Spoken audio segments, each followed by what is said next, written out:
하나님의 부르심을 받고 주일 예배 자리로 나오신 여러분을 환영하고 축복합니다.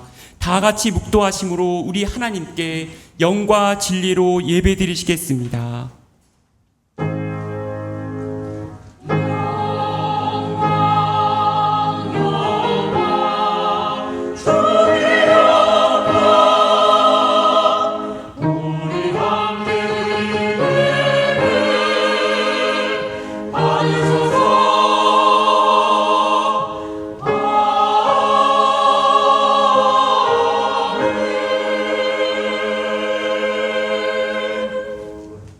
여호와의 집, 우리 여호와의 성전, 곧 우리 하나님의 성전들에 서 있는 너희여, 여호와를 찬송하라. 여호와는 선하시며 그의 이름이 아름다우니 그의 이름을 찬양하라. 여호와께서 자기를 위하여 야곱 곧 이스라엘을 자기의 특별한 소유로 택하셨음이로다.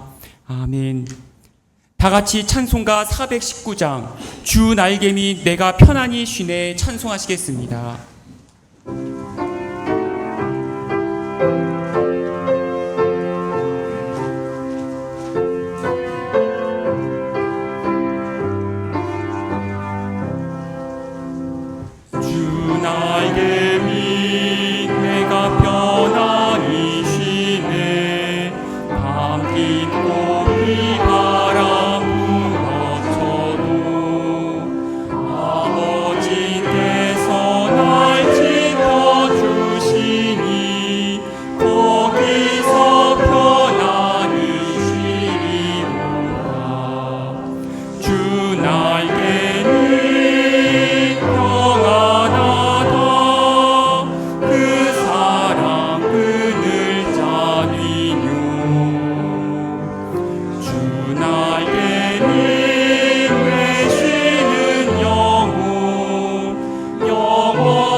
함께 교동문 11번 시편 17편을 성시교독 하시겠습니다.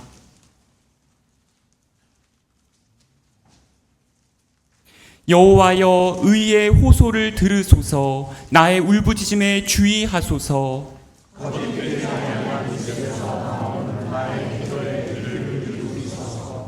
주께서 나를 판단하시며 주의 눈으로 공평함을 살피소서.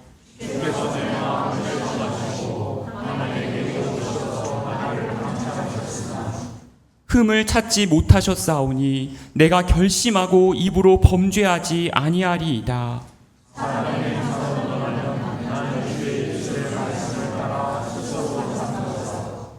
포악한 자의 길을 가지 아니하였사오며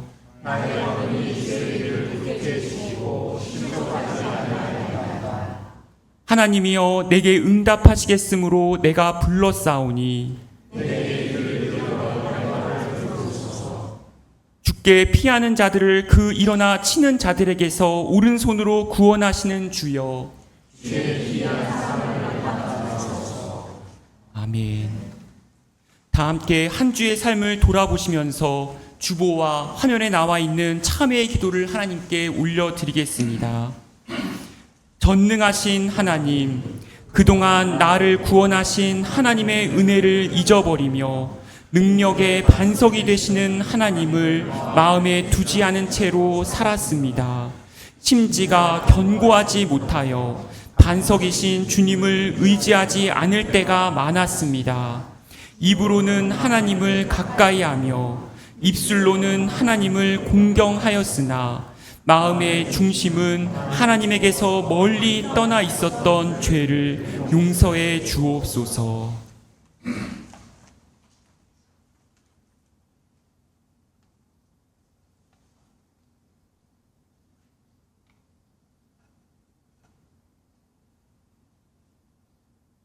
전능하신 하나님께서 우리를 사랑하셔서 우리 주 예수 그리스도를 통하여 모든 죄를 용서하시고 성령을 통하여 선하게 살 힘을 주십니다. 이제 주님의 평화를 누리십시오. 아멘. 이 시간 주위에 계신 교우님들과 함께 평화의 인사를 나누는 시간을 갖겠습니다. 주님의 평화가 함께 하십니다. 주님의 평화가 함께 하십니다. 이 시간 자리에 앉으셔서 우리의 신앙을 하나님과 교우님들 앞에 고백하는 시간을 갖겠습니다. 나는 전능하신 아버지 하나님, 천지의 창조주를 믿습니다. 나는 그의 유일하신 아들, 우리 주 예수 그리스도를 믿습니다. 그는 성령으로 잉태되어 동정녀 마리아에게서 나시고 본디오 빌라도에게 고난을 받아 십자가에 못 박혀 죽으시고 장사된 지 사흘 만에 죽은 자 가운데서 다시 살아나셨으며 하늘에 오르시어 전능하신 아버지 하나님 우편에 앉아 계시다가 거기로부터 살아있는 자와 죽은 자를 심판하러 오십니다. 나는 성령을 믿으며 거룩한 공교회와 성도의 교제와 죄를 용서받는 것과 몸의 부활과 영생을 믿습니다. 아멘.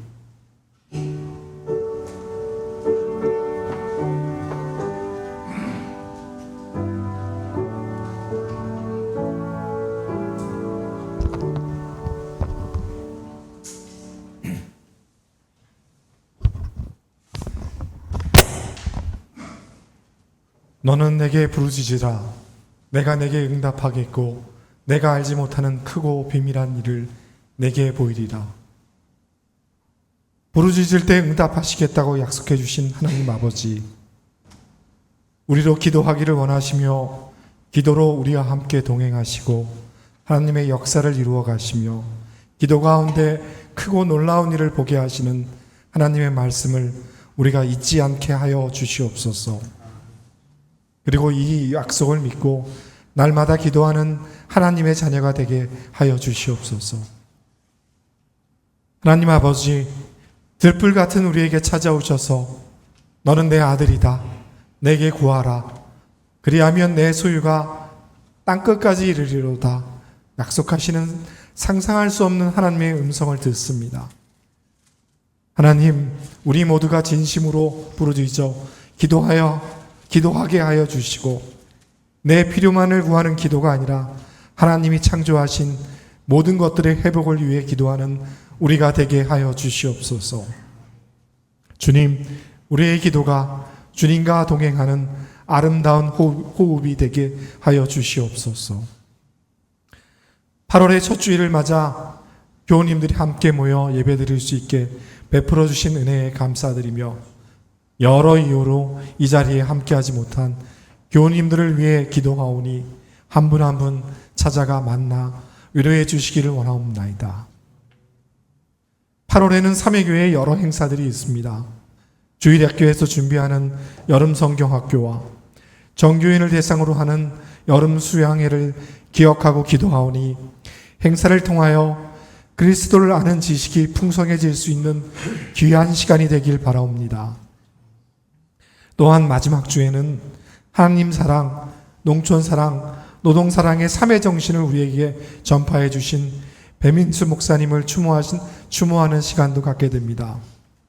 모든 행사를 기획하고 준비하는 목회팀에게 하나님이 함께 하시어 능력 주시고 지치지 않게 도와주시옵소서.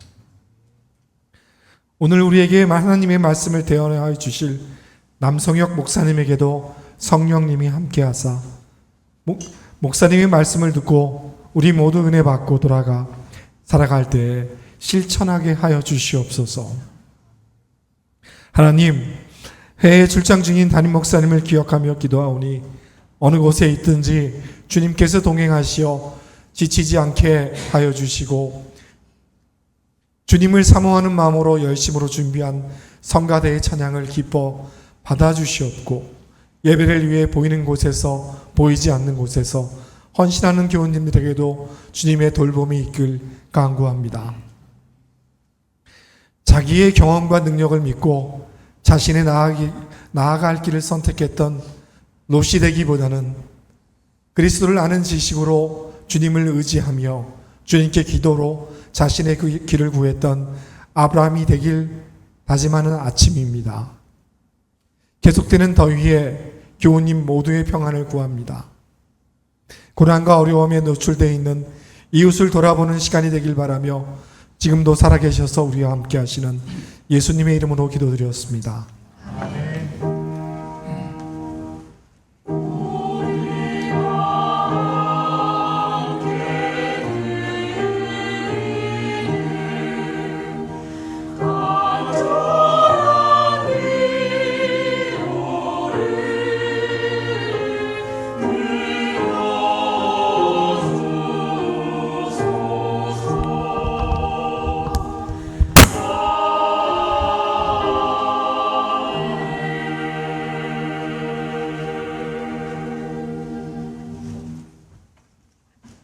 오늘 우리에게 주시는 하나님의 말씀입니다. 율법서의 말씀은 구약 성서 44쪽 창세기 32장 22절에서 31절까지의 말씀입니다. 율법서의 말씀은 구약 성서 44쪽 창세기 32장 22절에서 31절까지의 말씀입니다.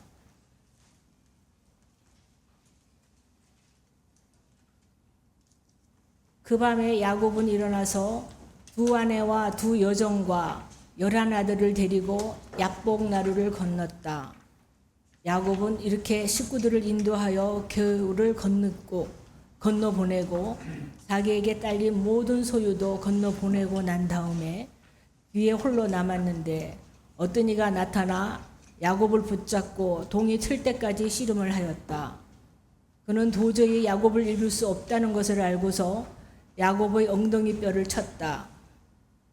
야곱은 그와 씨름을 하다가 엉덩이 뼈를 다쳤다.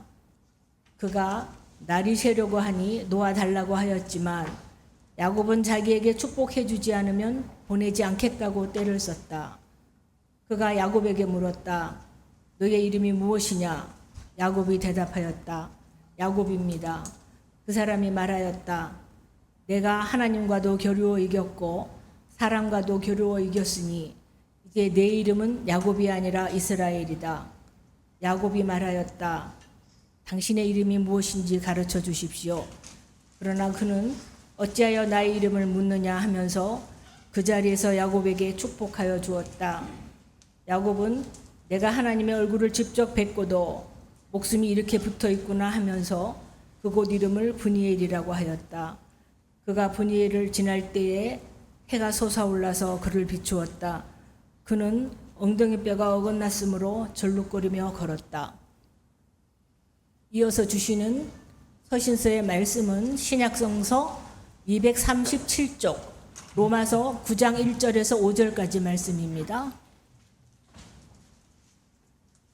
서신서의 말씀은 신약성서 237쪽 로마서 9장 1절부터 5절까지 말씀입니다.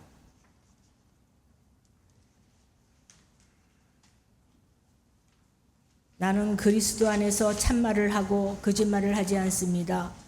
내 양심이 성령을 힘입어서 이것을 정언하여 줍니다. 나에게는 큰 슬픔이 있고 내 마음에는 끊임없는 고통이 있습니다.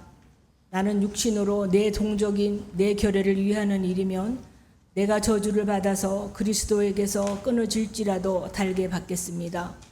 내 동족은 이스라엘 백성입니다. 그들에게는 하나님의 자녀로서의 신분이 있고 하나님을 모시는 영광이 있고 하나님과 맺은 언약들이 있고 율법이 있고 예배가 있고 하나님의 약속들이 있습니다. 족장들은 그들의 조상이요 그리스도도 육신으로는 그들에게서 태어나셨습니다. 그는 만물 위에 계시며 영원토록 찬송을 받으실 하나님이십니다. 아멘. 이는 우리에게 주시는 하나님의 말씀입니다. 아멘.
아멘. 귀한 찬양 감사드립니다. 오늘 하나님께서 우리에게 주시는 복음서의 말씀은 마태복음 14장 13절부터 21절까지의 말씀입니다. 신약 23쪽에 기록되어져 있습니다. 제가 봉독하겠습니다. 예수께서 그 말을 들으시고 거기에서 배를 타고 따로 외딴 곳으로 물러가셨다. 이 소문이 퍼지니 우리가 여러 동네에서 몰려 나와서 걸어서 예수를 따라왔다. 예수께서 배에서 내려서 큰 무리를 보시고 그들을 불쌍히 여기시고 그들 가운데서 앓는 사람들을 고쳐주셨다. 저녁 때가 되니 제자들이 예수께 다가와서 말하였다. 여기는 빈들이고 날도 이미 저물었습니다. 그러니 무리를 헤쳐 보내어 제각기 먹을 것을 사 먹게 마을로 보내시는 것이 좋겠습니다. 예수께서 그들에게 말씀하셨다. 그들이 물러갈 필요 없다. 너희가 그들에게 먹을 것을 주어라. 제자들이 예수께 말하였다. 우리에게 있는 것이라고는 빵 5개와 물고기 2마리밖에 없습니다. 이때 예수께서 말씀하셨다. 그것들을 이리로 가져오너라. 그리고 예수께서는 무리를 풀밭에 앉게 하시고 나서 빵 5개와 물고기 2마리를 들고 하늘을 우러러 보시고 축복 기도를 드리신 다음에 떼어서 제자들에게 주시니 제자들이 이를 무리에게 나누어 주었다. 그들은 모두 배불리 먹었다. 남은 부스러기를 모으니 12광주리에 가득 찼다. 먹은 사람은 여자들과 어린아이들 외에 어른 남자만도 5,000명쯤 되었다. 이는 우리에게 주시는 하나님의 말씀입니다. 아멘. 오늘은 초청설교자 귀한 분을 모셨습니다. 장로의 신해학대학교 선교신학 교수님으로 계시는 남성영 목사님께서 나오셔서 주님 뜻대로 살기로 했네 라는 제목의 말씀을 선포하실 때에 큰 박수로 맞이해 주시기 바랍니다.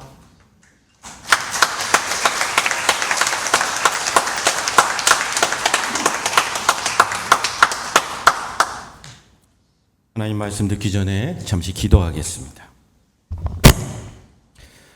오늘도 살아계셔서 우리에게 친히 말씀하여 주시기 원하시는 하나님 감사합니다. 오늘도 지난 한 주간 여러 가지 형편을 가지고 주의 전을 찾은 주의 사랑하는 자녀들에게 친히 말씀하여 주옵시고 주의 음성을 듣고 돌아가는 복된 시간 되게 하여 주옵소서. 말씀의 종은 감추어 주시고 오직 하나님의 말씀만 살아 역사하는 은혜의 시간 되게 하여 주옵소서. 감사드리며 예수님 이름으로 기도합니다. 아멘. 반갑습니다. 몇 번 찾아와서 말씀을 전했는데 제 기억은 코로나 때 여기 이렇게 플라스틱 투명 그래서 꼭 갇혀 있는 사람처럼 설교를 했는데 오늘은 좀 자유로워진 것 같습니다. 오늘은 창세기 32장 말씀으로 하나님의 뜻을 함께 나누고자 합니다. 사실 오늘 창세기 32장 말씀은 성도들에게 너무 유명한 이야기입니다. 바다람에 있는 삼촌 라반의 집으로 도망간 야곱. 왜 그렇죠? 형 에서에게서 장자권을 빼앗아서 도망간 거죠. 가서 잠시 잠깐 있을 줄 알았는데 수많은 세월을 지나면서 아내와 자녀들을 얻고 하나님의 복으로 재산도 꽤 쌓았습니다. 근데 그곳에서도 또 어려움을 겪죠. 삼촌 라반이 삭슬 제대로 계산해 주지도 않았고 그를 시기 질투했기 때문에 이제 다시 고향으로 돌아가야겠다 생각을 했지만 지금 문제가 있죠. 실은 라반 삼촌의 집을 떠나는 것도 도전이고 돌아가자 하니 이쪽에 또 누가 있습니까? 형 에서가 아직 기다리고 있다라는 거죠. 좋은 의미에서 기다리면 좋겠는데 분명히 자기가 잘못하고 도망간 거기 때문에 인간적으로는 돌아가기 두려운 길이었습니다. 그 상황 속에서 오늘의 이야기가 시작되어야 되는데 오늘 성경 본문은 사실은 13절부터 이야기가 스토리가 시작되지만 성서정과에 따라서 22절에서 나누어졌습니다. 그런데 이렇게 22절에서 나누어졌다라는 건 상당히 성경적으로 의미가 있습니다. 원래 이 야복강에서의 기도 이야기가 시작되는 13절부터 21절 오늘 우리가 이야기를 시작하기 바로 직전까지는 야곱이 이 상황에 대해서 어떻게 하고 있는지를 설명합니다. 뭐냐면요. 우선 재산을 막 여러 그룹으로 나눕니다. 그리고 이 문제를 해결하기 위해서 형 에서에게 선물도 먼저 보냅니다. 그리고 하나씩 하나씩 야복강을 건너서 보내면서 자기를 따르는 종들에게 이렇게 해라 저렇게 해라 끊임없이 반복해서 지시를 하고 명령을 합니다. 가족들도 이제 22절이 되자 건너 보내게 되는 거죠. 그러면서 22절의 마지막으로 가족들을 건너 보내면서 야복강 저편으로 다 보내게 됩니다. 오늘의 이야기는 여기서부터 시작입니다. 무슨 얘기냐? 위기의 상황, 인생의 도전의 상황, 문제의 상황이 찾아왔을 때에 자기가 할 수 있는 방법대로 다 하는 듯 했지만 그게 정답이 아니라는 것을 성경은 이야기합니다. 이제부터는 하나님이 어떻게 하시는지 이야기가 시작되는 거죠. 그렇기 때문에 야곱이 모든 것을 보낸 그 순간부터 하나님이 개입하기 시작합니다. 우리의 인생도 그런 경우가 참 많습니다. 처음에는 내 경험과 지식과 내 배경과 능력으로 어떤 문제나 환난에 대해서 해결해 보려고 합니다. 그러다가 하다 안 되면 그때 가서야 하나님 앞에 엎드려 기도하기 시작할 때가 참 많죠. 누구나 예외 없이 그런 경험들이 있을 거라 생각합니다. 오늘 본문 이야기 24절에 보면 아주 중요한 표현이 하나 나오는데 우리가 소홀히 지나갈 수 있습니다. 어떻게 나와 있냐면요. 야곱이 혼자 남았다라는 겁니다. 여러분 지금 이야기를 쭉 들어보셨는데 야곱이 원해서 혼자 남았습니까? 하다 안 되니까 혼자 남은 겁니까? 하다 안 되니까 혼자 남은 상황이죠. 어쨌든 간에 하나님 앞에 이제 홀로 남게 돼 하나님 앞에 기도하기 시작하는 하나님 앞에 홀로 된 상황을 조금 어려운 말로 하면 코람데오라고 합니다. 제가 섬기고 있는 장로회 신학대학교 광장에도 코람데오라는 글씨가 크게 세워져 있습니다. 하나님 앞에서 말씀을 따라 진실되게 주의 종으로 훈련받아야 한다라는 상징이 되겠습니다. 오늘 이야기 속에서도 그러한 어려운 용어는 나오지 않지만 지금 야곱이 자기를 설명하고 지켜내던 모든 것을 떠나보냅니다. 아브라함의 하나님이었던 아버지의 하나님도 떠나보내야 됐고요. 재산도 보내야 됐고요. 함께 싸웠던 종들도 보내야 되고요. 의지했던 가족들도 보내야 됩니다. 이제 남은 게 아무것도 없다라는 거죠. 하나님 앞에 홀로 선 단독자로서 이야기가 풀어지게 됩니다. 그런데 성경을 자세히 읽어보면은 코람데오, 하나님 앞에 홀로 마주하게 되는 상황이 크게 두 가지가 있더라고요. 하나는 오늘 야곱처럼 하다 안 되니까 억지로 하나님 앞에 나온 사람이 있습니다. 그럼 또 반대편은 어떤 그룹이 있느냐? 지혜롭게 하나님의 뜻을 구하기 위해 먼저 찾아온 사람들도 있다라는 거죠. 오늘 야곱도 하다 안 돼서 찾아왔죠. 또 그 위대한 선지자라고 하는 엘리야는 어떠합니까? 갈멜산에서 바알과 아세라 선지자들과 싸워서 놀라운 기적으로 승리했습니다. 그럼 우리는 기뻐할 만한데 갈멜산에서 사역을 했던 엘리야는 지쳐버렸습니다. 그리 시냇가로 도망갔고 그는 죽기를 원했습니다. 그때 하나님께서 홀로 있는 엘리야를 찾아오게 됩니다. 이뿐만이 아닙니다. 요나는 어떠합니까? 하나님께서 니느웨로 가서 복음을 선포하라고 말씀했지만 요나는 하나님을 피해 다시스로 갔습니다. 가는 길에 풍랑을 만나서 큰 물고기 뱃속에 들어가서 또 오늘 야곱처럼 홀로 하나님 앞에 마주하게 됩니다. 자신이 원했던 것도 아닙니다. 도망갔던 사람입니다. 그러나 하나님은 그를 강권하여서 끌고 하나님 앞에 마주하게 하셨다라는 거죠. 다윗은 어떠합니까? 사울에게 쫓기면서 광야를 수십 년간 도망 다녀야 했습니다. 외로이 하나님 앞에 홀로 서야 하는 인물이었습니다. 요나도 이렇게 얘기합니다. 내가 받는 고난으로 말미암아 여호와께 불러 아뢰었더니.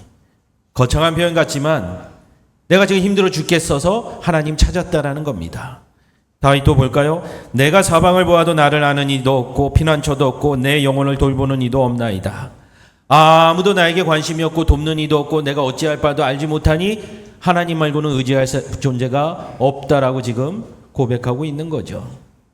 분명히 우리 가운데에는 피할 수 없는 상황 속에서 하나님 앞에 끌려 나오는 사람도 있습니다.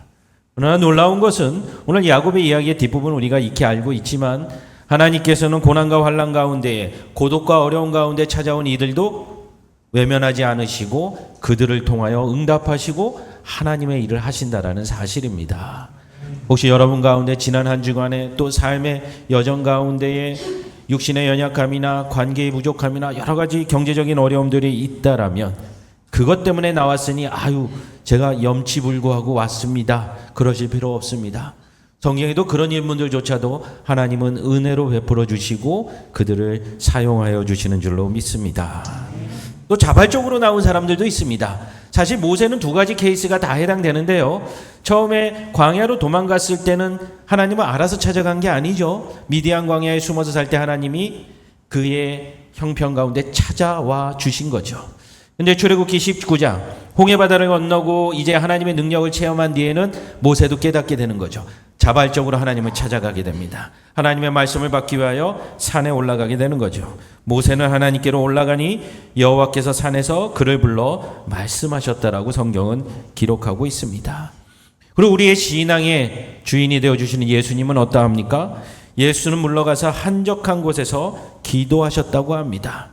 광야에도 홀로 가셔서 마귀를 대적하며 하나님 앞에 단독자로 서셨고 제자들을 선택할 때 십자가 사건을 앞에 두고 겟세마네 동산에서도 홀로 하나님 앞에서 기도하셨습니다. 사도 바울은 어떠합니까? 다메섹에서 회심을 하고 하나님의 사람이 되었다라고 얘기하지만 정확히 기록을 보면 또 나보다 먼저 된 사도들을 만나려고 예루살렘으로 가지 아니하고 아라비아로 갔다 그럽니다. 사막으로 가서 홀로 하나님 앞에서 이 회심의 사건과 뜻이 무엇인지 하나님을 마주하기를 원했다라는 거죠. 자발적으로 왔든지 형편이 쫓기다 보니 왔든지 예수 그리스도의 십자가의 앞에 나온 우리 모두는 하나님께서 만나주시고 구원하여 주시고 은혜 베풀어 주시는 줄로 믿습니다. 오늘 본문의 이야기들을 살펴보면 우리가 오해하기 쉽습니다. 야복강에서 야곱이 천사를 붙잡고 있는 것처럼 때를 쓰면 되겠구나. 오늘 우리가 읽은 성경 번역에는 때를 썼다라고 이야기를 합니다. 이게 조금 여러분이 이해하기 쉽게 번역을 한 건데 오해의 소지가 있습니다. 그러다 보면 뭐든지 내가 원하는 것을 때를 쓰면 하나님께서 들어주시겠구나 이런 오해에 빠지면 다른 종교와 다를 게 없습니다. 신의 이름만 바꿔놓고 기도 제목은 똑같이 드리면 똑같은 종교 활동이 되는 거죠. 기독교도 그런 거를 제공해 줍니다라고 오늘 성경이 기록하지 않습니다. 오늘 분명히 이야기 가운데에 어떤 사람이 날이 새도록 야곱과 씨름했다고 합니다. 여러분 씨름했다를 영어로 번역하면 뭘까요? 괜히 영어로 질문하면 이게 또 어려운 말 아닌가 하는데 다 아는 말입니다. 레슬링 했다는 겁니다. 씨름을 하든지 레슬링을 하든지 한 번에 끝나는 경우는 거의 없죠. 사파 싸움을 하고 힘을 겨루고 그 힘든 순간을 견뎌내는 것을 씨름한다라고 이야기하죠.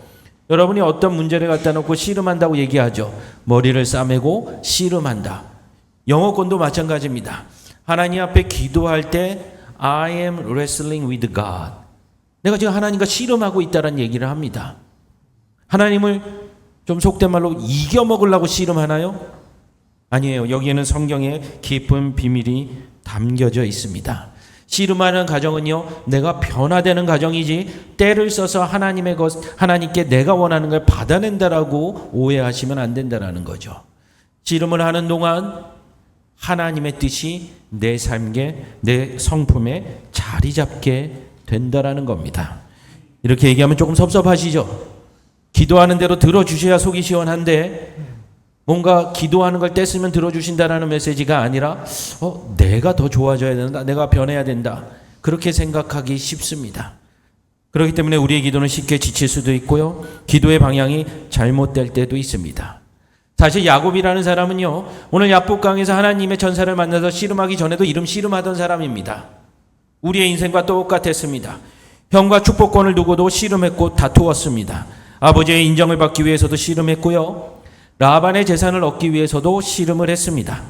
또 가족들의 미래를 지키기 위해서도 씨름했다라는 거죠. 우리의 인생은 하나님이 안 계셔도 누군가와 씨름하며 살아가는 인생입니다. 세상에서 경쟁하고 이겨내려고 합니다. 그러나 하나님과 씨름한다라는 이야기는 무엇이냐? 내가 변해간다라는 이야기입니다. 하나님께서 내 기도를 들어주셔야 된다라는 것이 아니라 하나님이 그냥 들어주셔도 될 거를 오늘 하나님의 천사를 보나요 야복강에서 홀로 있는 가장 절체절명의 순간에 있는 야곱에게 씨름을 시킨 건 뭐예요? 하나님의 뜻이 그에게 알려지기를 원하셨고 이해되기를 원하셨고 야곱의 삶을 통하여 하나님의 뜻이 이루어지기를 원하셨다라는 겁니다.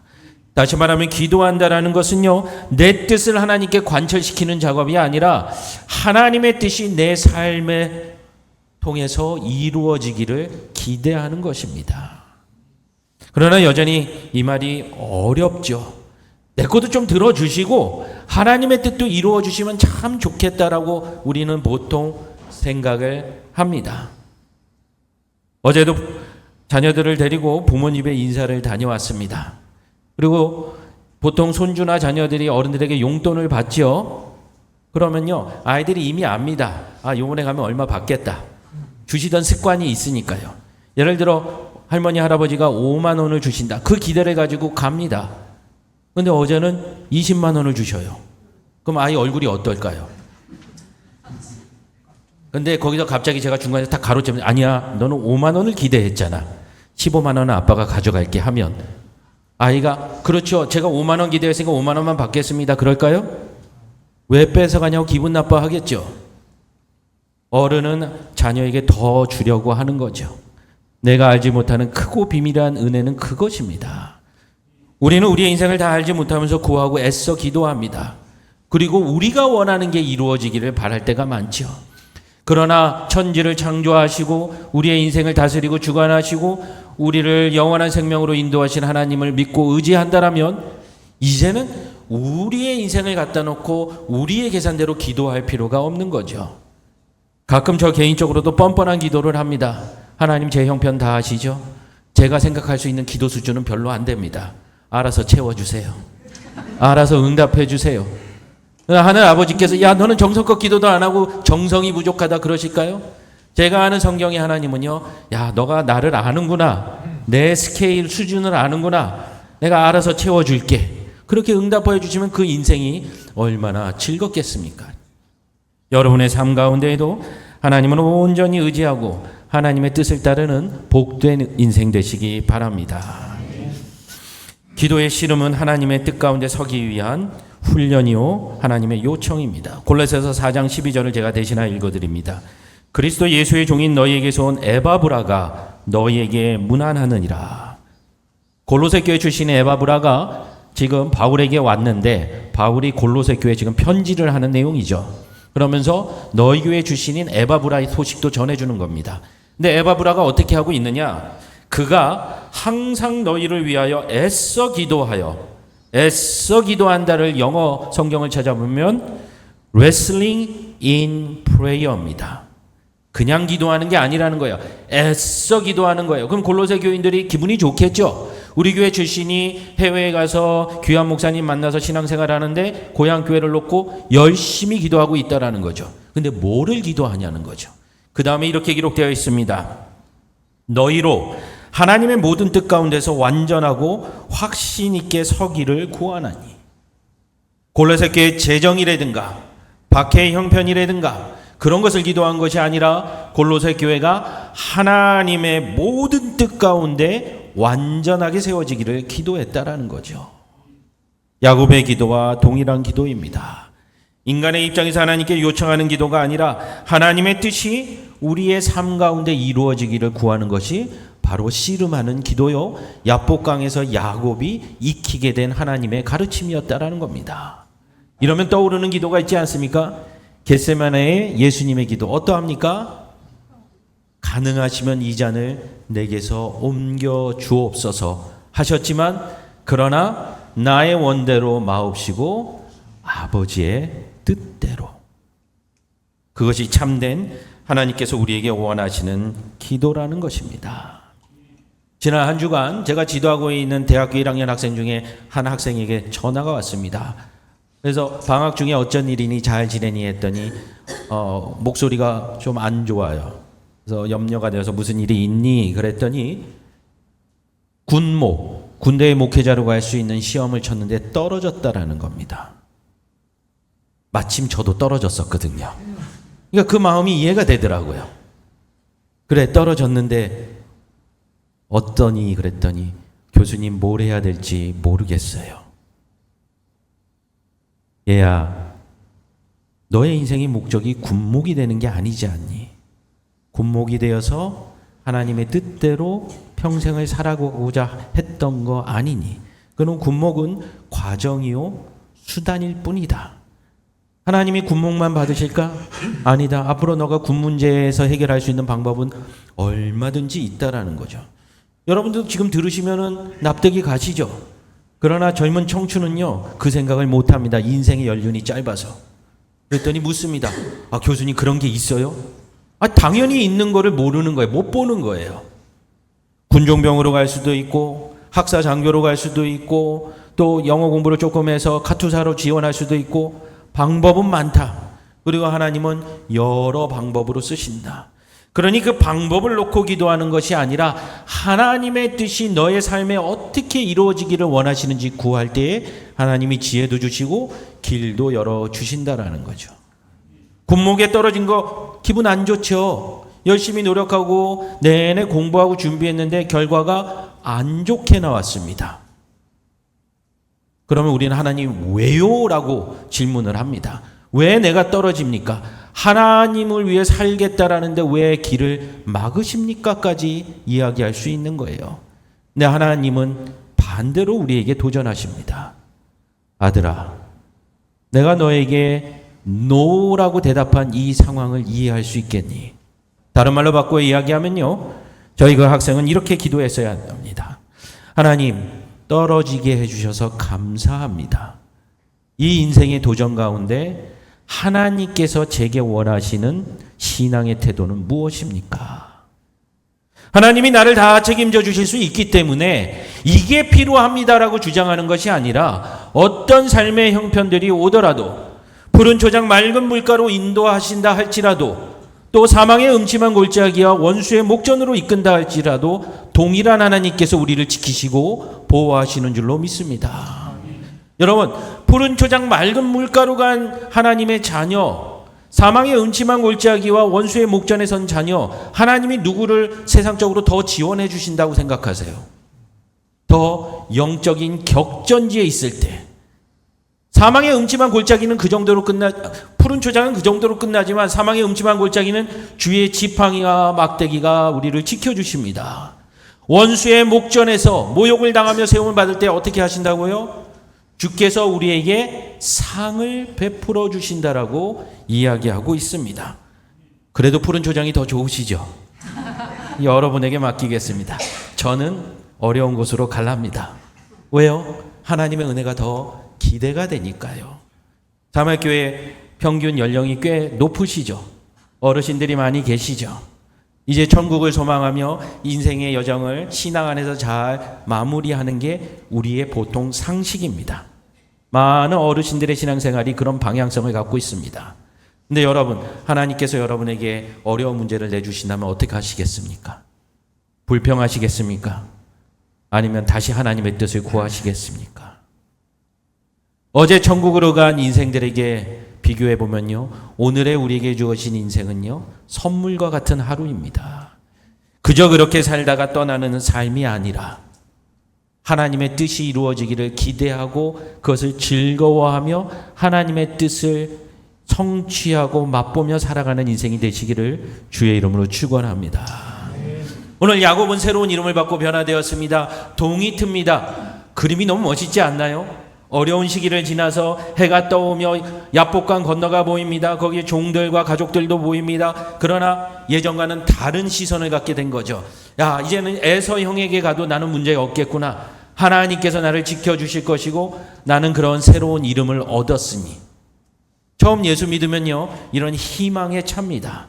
자, 신앙생활 오래 하신 분들, 예수 믿고 나서 살림살이 좋아지셨습니까? 그래서 떠나신 분들도 꽤 있죠. 왜요? 예수 믿으면 형편 좋아질 줄 알고. 오늘 성경을 한번 보십시오. 야곱이 기도의 응답을 받고 새로운 이름을 받고 날이 밝아오며 새로운 삶을 향해 나아갈 때 그의 육신은 어떠했습니까? 옛날 번역을 하면 환도뼈가 어긋나서 절뚝거리게 되는 거죠. 여러분, 새로운 시작으로 멋진 그림인가요? 전혀 맞지 않는 그림이죠. 새로운 시작이요, 하나님의 응답을 받은 삶인데 오히려 몸에 장애가 생겼습니다. 그전보다 더 육신은 연약해졌습니다. 근데요, 창세기 47장 훨씬 뒤로 가면 놀라운 일이 벌어집니다. 그동안 하나님의 축복을 받았다라고 말하는 야곱의 인생을 정리해 볼까요? 가는 길에 가장 사랑했던 라헬이 세상을 떠납니다. 길 위에서 죽음을 맞이합니다. 그녀가 낳은 아들 요셉을 잃어버리게 되죠. 수년 동안 그 아들이 죽었다라고 생각을 합니다.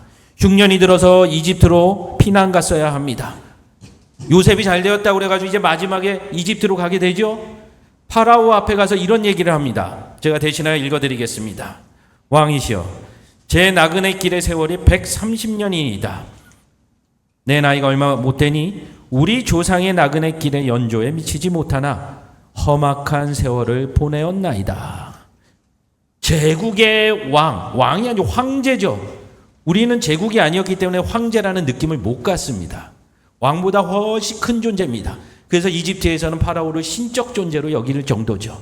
그러나 가나안의 한 노인이 아들이 출세했다고 이집트로 와서 지금 신적 존재인 파라오 앞에서 무슨 얘기를 합니까? 내가 130살인데 우리 조상들보단 난 아직 젊습니다. 그리고 내 인생은 참 험악했습니다. 여러분, 왕 앞에 가서 할 얘기입니까? 여러분이 지금 대통령 앞에 초청을 자녀 때문에 받았다 생각해 보십시오. 아유, 우리 자녀 좀 잘 봐주십시오. 인사를 해야 하지 않겠습니까? 야곱이 130년의 세월을 험악하게 보냈다라는 것은 불평이 아닙니다. 내가 그런 인생을 보냈는데 날 보십시오. 하나님이 함께 하셨습니다라고 고백하는 겁니다. 세상에서 환란이 없었기 때문에 하나님을 인정하는 것이 아니라 내 인생에도 굴곡이 많고 험악한 여정이었지만 그런 내 인생을 하나님이 지켜주셨으니 내 인생을 통하여 살아계신 하나님을 나타내었으니 나는 참으로 복된 인생입니다 라고 제국의 왕 앞에서 자랑하고 있는 것입니다. 특별히 인생의 황혼기를 맞이하시는 어르신들, 여러분의 인생에 야곱과 같은 복이 있기를 바랍니다. 여러분의 자손과 이웃들과 신앙의 후배들 앞에서 내 인생 힘들었지, 그러나 하나님이 함께 하시면 내가 분명히 말할 수 있다. 그런 자랑스러운 인생이 되시기를 주의 이름으로 축원합니다. 오늘 말씀의 제목처럼 여러분의 평생의 삶이 주님 뜻대로 사는, 주님의 뜻이 이루어지는 복된 인생 될 줄로 믿습니다. 기도하시겠습니다. 참 좋으신 아버지 하나님, 감사합니다. 여전히 우리의 삶에는 굴곡이 있고 지금 이 순간에도 하나님 앞에 간절히 엎드려 기도하는 제목들이 있습니다. 그러나 오늘 야곱의 인생을 통하여 하나님의 뜻을 발견합니다. 우리의 인생의 골짜기 가운데도 함께 하시는 하나님의 은혜가 우리에게 경험되어지고 고백되게 하여 주시옵소서. 주님의 뜻이 드러나는 인생이 되게 하여 주옵시고 후에 주님 다시 만날 때에도 주님 덕분에 살아왔습니다. 주님 드러내며 살아왔습니다. 주님만 자랑하고 살아왔습니다. 고백하는 아름다운 순간을 소망하게 하여 주시옵소서. 감사를 드리며 예수님의 이름으로 기도합니다. 아멘.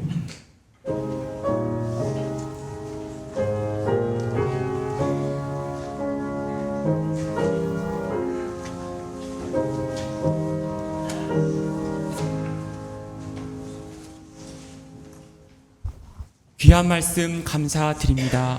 주신 말씀 기억하면서 찬송가 425장 주님의 뜻을 이루소서 찬송하시겠습니다.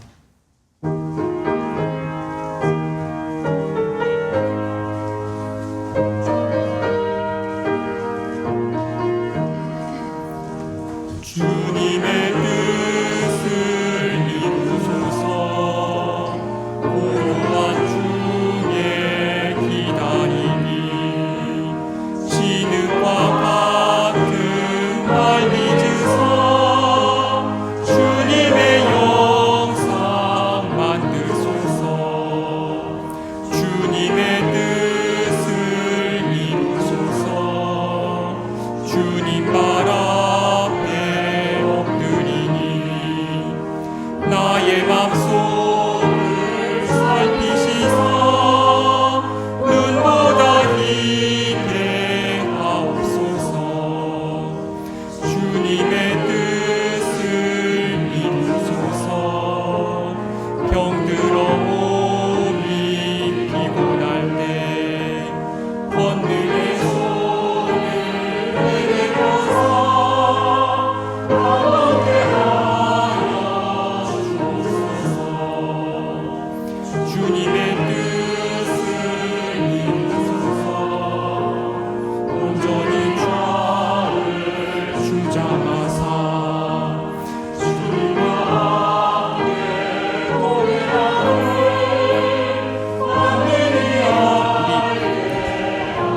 4절만 다시 찬송하시겠습니다.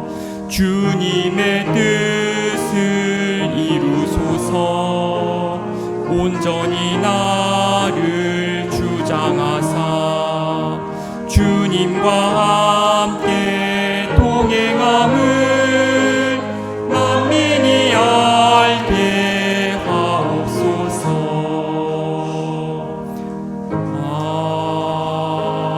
아멘. 다 함께 일어나셔서 찬송가 50장 1절을 찬송하시면서 봉헌하시겠습니다.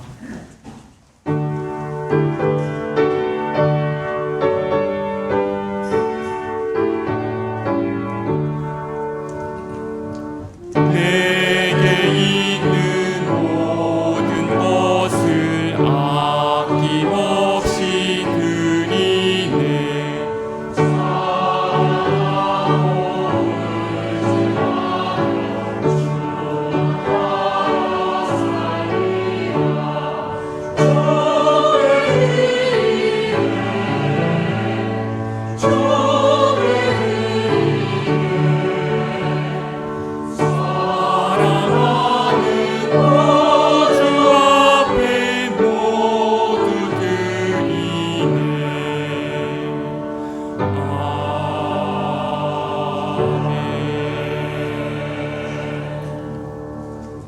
모든 인생의 호흡을 주관하시는 전능하신 하나님 아버지, 완전하신 하나님의 섭리로 말미암아 저희 각자의 영혼에 믿음의 열매를 허락하신 주님께 기쁨과 찬양으로 영광을 올려드립니다. 하나님께 감사하여 찬양할 때에 우리의 입술의 고백도 한계가 있고 우리 혀의 언어도 너무나 부족하여 그 어떤 언어로도 하나님의 은혜를 다 표현할 수 없습니다. 한 주간의 삶을 통해 구원받은 자의 기쁨을 누리게 하신 하나님 아버지께 구별하여 준비하는 예물을 드리오니 작은 것을 작다 하지 아니하시고 큰 것을 크다 하지 아니하신 하나님께서 우리의 중심을 살펴주신 줄로 믿습니다. 이 시간 정성으로 봉헌하는 손길마다 예수 그리스도의 은혜가 충만하게 하여 주셔서 믿음으로 드리는 손길마다 더욱 믿음의 지경을 넓힐 수 있도록 가정과 일터 가운데 축복하여 주시고 예물들이 더욱더 큰 감사를 일으키는 작은 씨앗 되게 하여 주시옵소서. 주님의 집에 마음을 바치게 하여 주셔서 우리의 삶이 예배가 되고 예배가 삶이 되어 세상이 줄 수 없는 봉헌의 기쁨이 풍성한 삶을 살아가게 하여 주시옵소서. 감사드리오며 우리 주 예수 그리스도의 이름으로 기도드립니다. 아멘.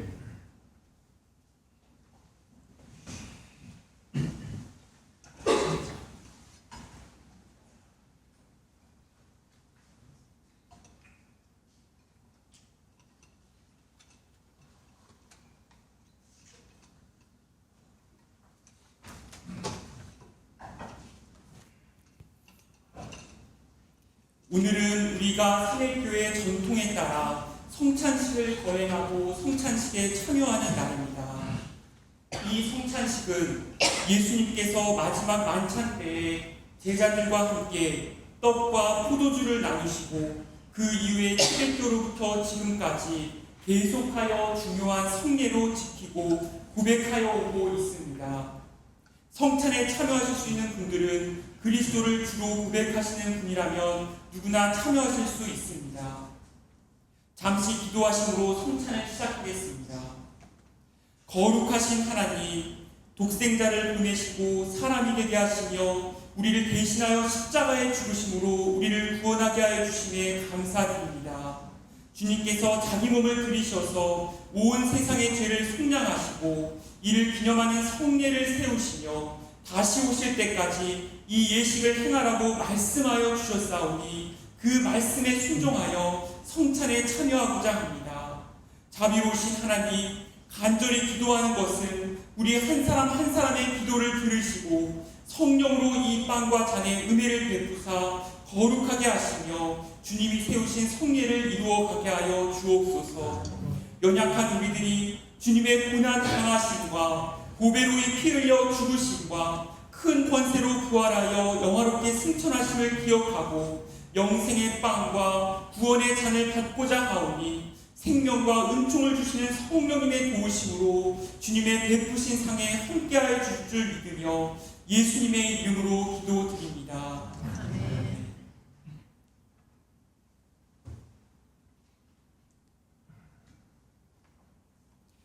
예수님께서 잡히시던 날 밤에 빵을 들어 축사하시고 제자들에게 떼어주시며 이렇게 말씀하셨습니다. 이것은 너희를 위하여 씻기는 나의 몸이니 이것을 행할 때마다 나를 기억하라.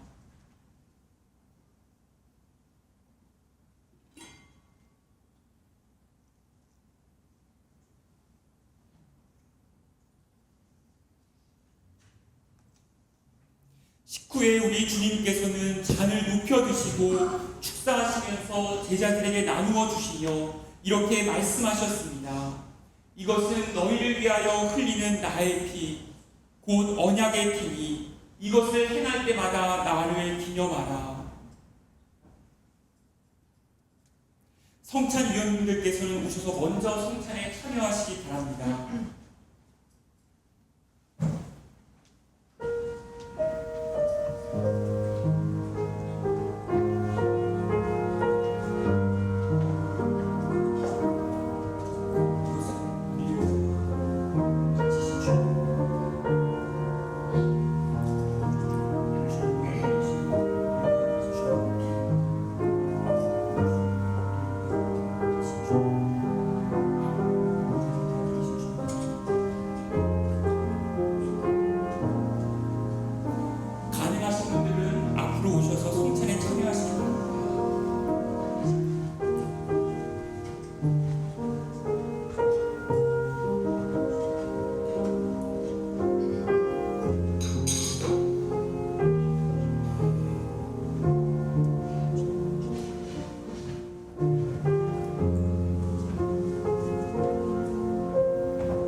은혜가 풍성하신 하나님 아버지, 이렇게 주님의 몸과 주님의 보혈을 나눔으로 인하여 주님의 사랑 안에서 하나의 몸을 이루게 하여 주님에 감사드립니다.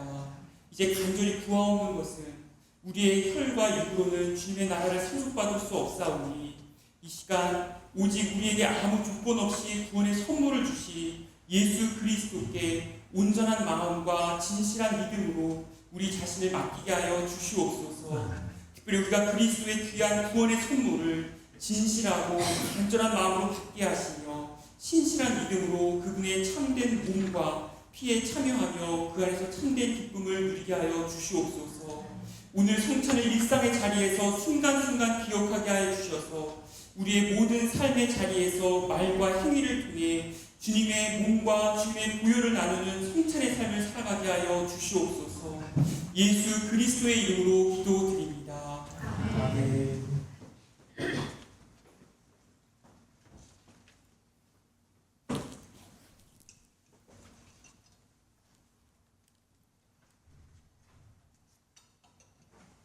이 시간 함께 성도의 교제를 나누는 시간을 갖겠습니다. 이렇게 인사하시겠습니다. 주님의 뜻대로 살아가십시오. 인사하시겠습니다. 주님의 뜻대로 살아가십시오. 광고는 주보를 참조해 주시기 바랍니다. 우리 식사 및 간식 후원으로 김희철 교우님, 이인숙 교우님께 교회를 대신하여 감사의 말씀을 드립니다. 5번의 교회학교 여름성경학교가 8월 9일, 16일 양일간 진행됩니다. 주변의 가정에 홍보하여 주셔서 많은 참석과 관심 부탁드립니다. 또한 익명으로 화분을 헌화해 주신 교우님께 진심으로 감사의 말씀 드립니다. 우리 다 같이 일어나셔서 주기도문과 함께 오늘 초청 설교를 해주신 우리 남성혁 교수님께서 나오셔 축도해 주심으로 예배를 마치겠습니다.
지금은 우리 주 예수 그리스도의 크신 은혜와 하나님 아버지의 한량없는 사랑과 성령님의 교통하심이 주님의 뜻대로 살기 원하는 하나님의 모든 백성들의 삶 위에 영원토록 함께하옵시기를 축원하옵나이다.